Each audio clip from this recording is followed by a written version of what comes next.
नमस्कार मंडळी, उन्हाळा सुरू आहे. कधी कधी आपल्याला जेवायची इच्छा होत नाही किंवा जेवण जात नाही. यासाठी आज आपण 3 वेगवेगळ्या रेसिपी बनवतोय. पोटभरीच्या आहे. कधी कधी तुम्ही जेवणाऐवजी घेऊ शकतात. सर्वप्रथम एका पातेल्यामध्ये अर्धा कप मापाच्या कपने मी 1 कप भरून साखर घेतलेली आहे आणि 1 कप भरून पाणी. जितकी साखर तितकंच पाणी समप्रमाणात घ्यायचं. गॅस सुरू करायचा. गॅसची फ्लेम मोठी ठेवायची. मोठ्या आचेवरती साखर विरघळून एक उकळी काढायची. साखर विरघळली आहे, पाण्याला एक उकळी आली, गॅस कमी करायचा. आता मंद आचेवर 3 ते 4 मिनटं हा शुगर सिरप आपल्याला उकळून घ्यायचा आहे. गॅस अगदी कमी ठेवून 3 ते 4 मिनटं. शुगर सिरप उकळत असताना त्यामध्ये अर्ध्या लिंबाचा रस घालायचा. याने परत साखर तयार होत नाही, व्यवस्थित शुगर सिरप आपलं तयार होतं. हे शुगर सिरप एकदा बनवलं जास्त प्रमाणात तर फ्रीजमध्ये 1-1.5 महिना छान टिकतं. हवं तेव्हा तुम्ही वापरू शकतात. मंद आचेवरती शुगर सिरप 3-4 मिनटं उकळून घेतलं. हात लावून पाहायचा. मधासारखं चिकट लागतं म्हणजे तयार झालंय. तार वगैरे नको आहे, पाक वगैरे काहीच करायचं नाही आहे, फक्त मधासारखं चिकट लागायला हवं. गॅस बंद करून शुगर सिरप संपूर्ण गार करायचं. शुगर सिरप आपलं गार होतंय तोपर्यंत इथे मी ओला नारळ घेतलाय. त्याचा पाठीचा जो ब्राऊन चॉकलेटी भाग असतो तो मी बटाट्याच्या साल काढायच्या पिलरच्या मदतीने काढून घेतलाय. हा ओला नारळ आपल्याला किसून घ्यायचा आहे. जाड बारीक कसाही किसून घेतला तरीही चालेल. शुगर सिरप गार झालंय, नारळ किसून झालंय. आता मिक्सरचा जार घ्यायचा, जो ज्यूस करण्याचा जार असतो तो. त्यामध्ये मी अर्धा कप हा किसलेला ओला नारळ घालते. फक्त नारळाचा मागचा भाग काढून घ्यायचा. त्यानंतर सारख्याच कपने आपण इथे आंब्याचा गर घेतलेला आहे. सर्व साहित्य शक्यतो समप्रमाणात घ्यायचं. त्यामध्ये अर्धा कप पाणी आणि अर्धा कप दूध घालायचं आहे. तुम्ही संपूर्ण पाणी घेतलं तरीही चालेल किंवा संपूर्ण दूध घेतलं तरीही चालेल. इथे नारळाचं दूध घेतलं तरीही चालेल किंवा आपलं नॉर्मल गाई म्हशीचं घेतलं तरीही चालेल. फक्त दूध गरम करून संपूर्ण गार झालं की मग वापरायचं, कच्चं दूध वापरायचं नाही. यामध्ये आवडीनुसार शुगर सिरप घालायचं. शुगर सिरप घातल्याने आपण ही कोकोनट मँगो स्मूदी करतोय. हिची चव अप्रतिम लागते कच्च्या साखरेच्या तुलनेमध्ये. आता स्मूदी करताना जे लोक रोज स्मूदी घेतात ते वरतून एक्स्ट्रा शुगर घालत नाही. जो नॅचरल फ्रूट किंवा खजूरचा गोडवा असतो तोच ठेवतात. पण आपण कधीतरी पितोय, छान असं गोडसर लागावं म्हणून आपण 2 चमचे शुगर सिरप घातलंय. आता मिक्सरला ही स्मूदी तयार करून घ्यायची. मस्त अशी दाटसर कोकोनट मँगो स्मूदी तयार झाली आहे. वाटताना जर जास्त दाटसर वाटलं तर तुम्ही थोडंसं पाणी किंवा दूध वाढवू शकतात.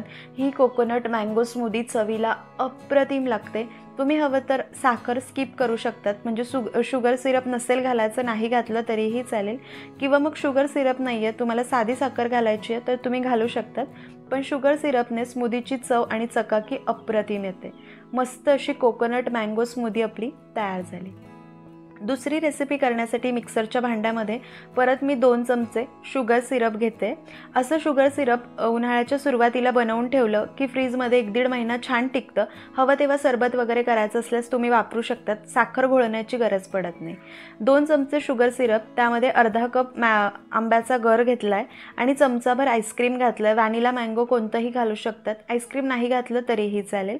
यामध्ये 250 ml इतकं मी दूध घातलं आहे आणि इथे मँगो मिल्कशेक आपलं तयार झालं आहे. सर्व करताना यामध्ये थोडेसे आंब्याचे काप आणि मस्त मँगो मिल्कशेक तयार झालेला आहे. तर मँगो मिल्कशेकसुद्धा कधी कधी जेवणाची इच्छा नसल्यास आपण पिलं तर भरपूर वेळ पोट भरल्यासारखं वाटतं. हवं तर वरतून गार्निशिंगसाठी आईस्क्रीम, टॉपिंगसाठी थोडेसे आंब्याचे काप आणि गार्निशिंगला पुदिनाचं पान. मस्त थंडगार मँगो मिल्कशेक तयार झालं. तिसरी रेसिपी करण्यासाठी मातीच्या भांड्यात लावलेलं थंडगार 1 कप दही घेतलं आहे. त्यामध्ये आवडीनुसार शुगर सिरप घालायचा आहे. नसेल शुगर सिरप तर पिठी साखर घातली तरीही चालेल. दही किती आंबट आहे त्यानुसार. त्यानंतर यामध्ये आपल्याला आंब्याचा पल्प घालायचा आहे. तर अर्धा आंबा मी मिक्सरला गर काढून असा बारीक करून घेतला आहे. पाणी दूध काही घातलेलं नाही आहे. तर मी 1 कप दही घेतलं आहे, त्यासाठी अर्धा कप हा आंब्याचा पल्प घेतला.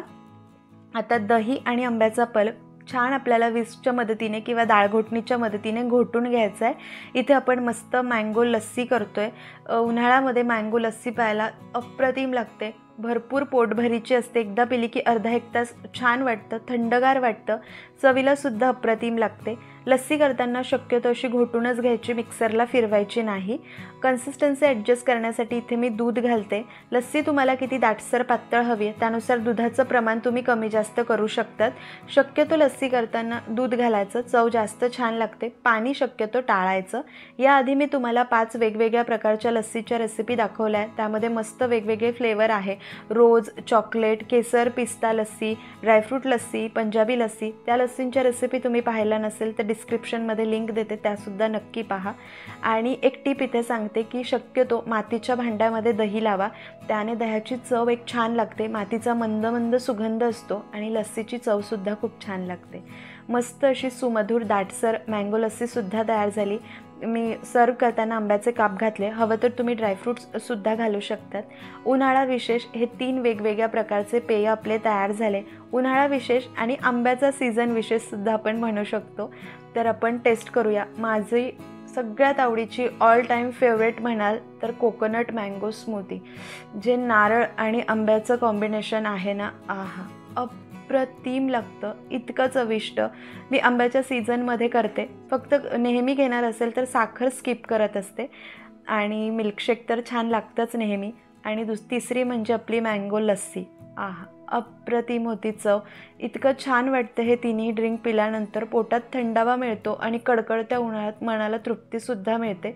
तुम्हीसुद्धा नक्की ट्राय करा। आवडले तर लाईक, शेअर आणि चॅनलला सबस्क्राईब करायला विसरू नका।